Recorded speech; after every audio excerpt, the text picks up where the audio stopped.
Olá, meu nome é Bruno, eu estarei falando sobre a prova 3 da disciplina de usinagem dos materiais.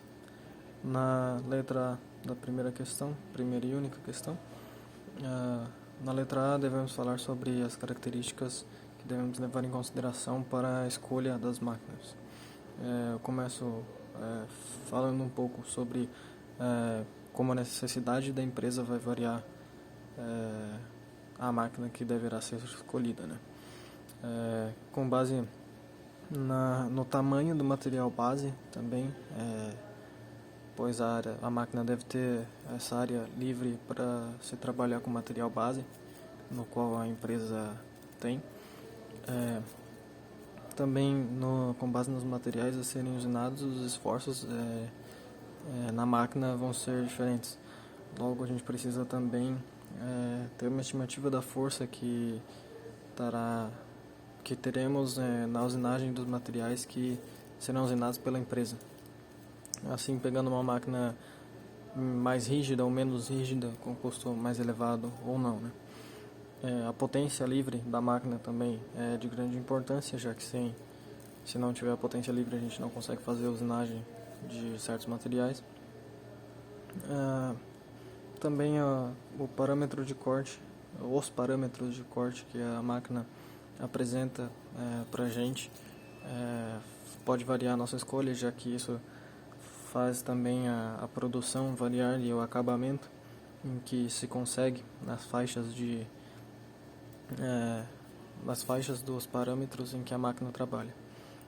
Os parâmetros são de grande importância, já que a produção máxima da máquina e também a faixa de economia também serão definidos por esses parâmetros, então devemos prestar bastante atenção na faixa em que essa máquina trabalha.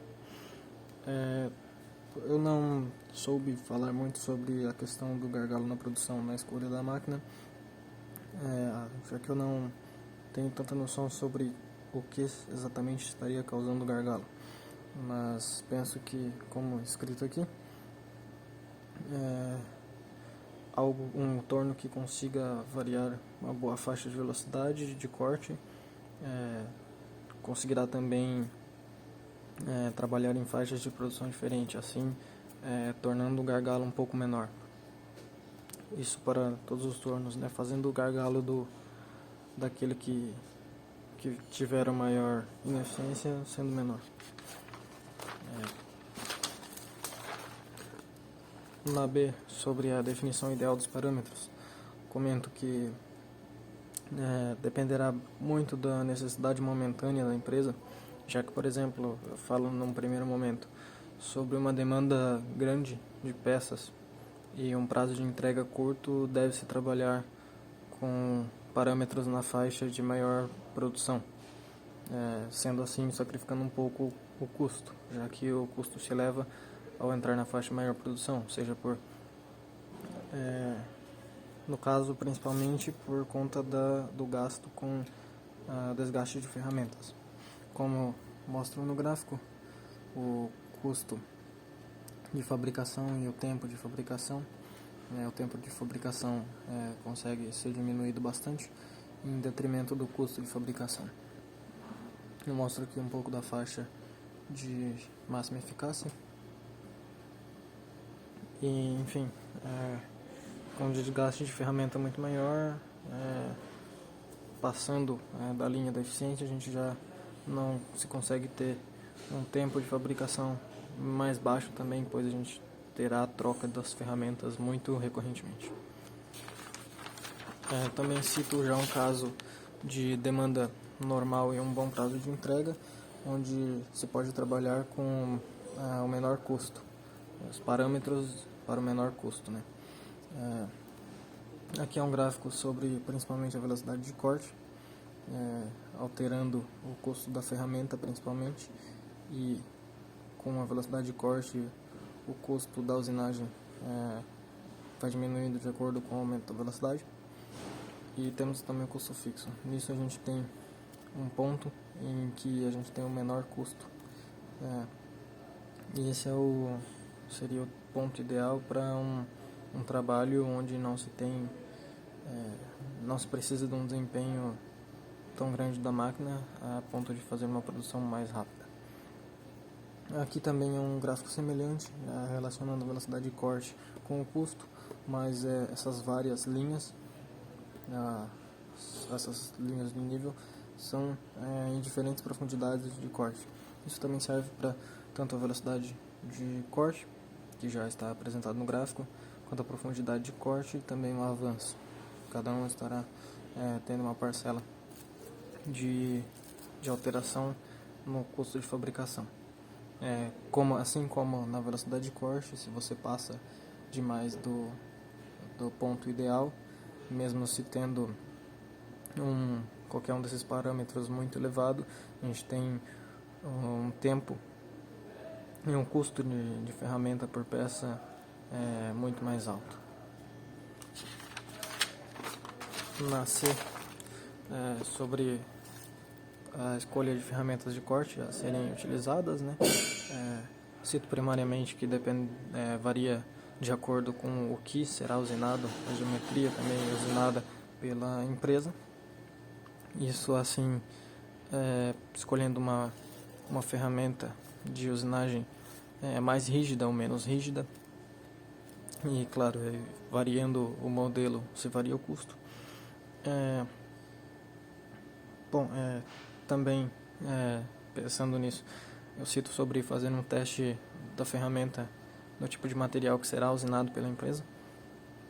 Podemos fazer um teste rápido ou longo de acordo com a disponibilidade da empresa e os dados necessários para a melhor escolha, né? Para a compra de ferramentas, então, deve-se pensar no custo, onde serão mantidas e o registro de estoque, né? Toda a logística da ferramenta em si. Cito que a compra em maiores lotes é mais fácil de se negociar um desconto maior, então o custo, quanto maior a quantidade de unidades a serem compradas de ferramentas, menor será o custo individual de cada um. Mas assim como comprar lotes o custo fica menor, também temos que gerenciar todas essas ferramentas que serão compradas. Então temos que ter um registro de forma eficiente, tanto o registro da ferramenta que temos disponíveis no estoque e que está sendo utilizada, quanto da vida útil de cada ferramenta, assim estipulando quando tais ferramentas estarão sendo trocadas, para poder comprar um lote cada vez não, mas o lote maior possível no momento. Bom, na D, sobre a estratégia de contratação de operadores, acho extremamente válido contratar pessoas que já tenham experiência com usinagem, também experiência com CAD/CAM e programação CNC válido, já que as máquinas a serem adquiridas na questão hipotética são CNC. Nesse sentido, eu acho que é válido, como escrito, alocar o pessoal que trabalhará com essas máquinas um pouco antes de fazer a compra delas, já que algumas empresas, como a Eurostec, em que uma das suas máquinas foi tema de meu seminário, ela dá um treinamento básico inicial para os operadores no momento da instalação da máquina. Então, isso já economiza um pouco de tempo da empresa em dar um treinamento ao operador inicial.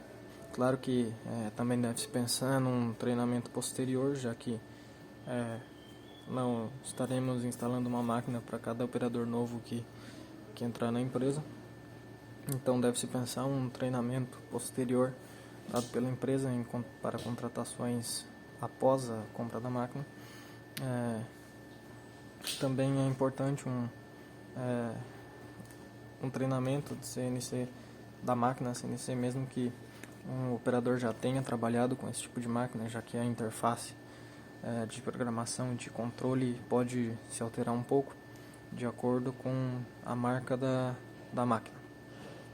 Também é importante fornecer treinamentos referentes à segurança do trabalho com a máquina e, é claro, instruir a utilização de equipamentos de segurança e boas práticas na fabricação, na utilização da ferramenta, da máquina-ferramenta. Então, penso que seja isso que eu respondi em cada uma das questões. E é isso. Obrigado.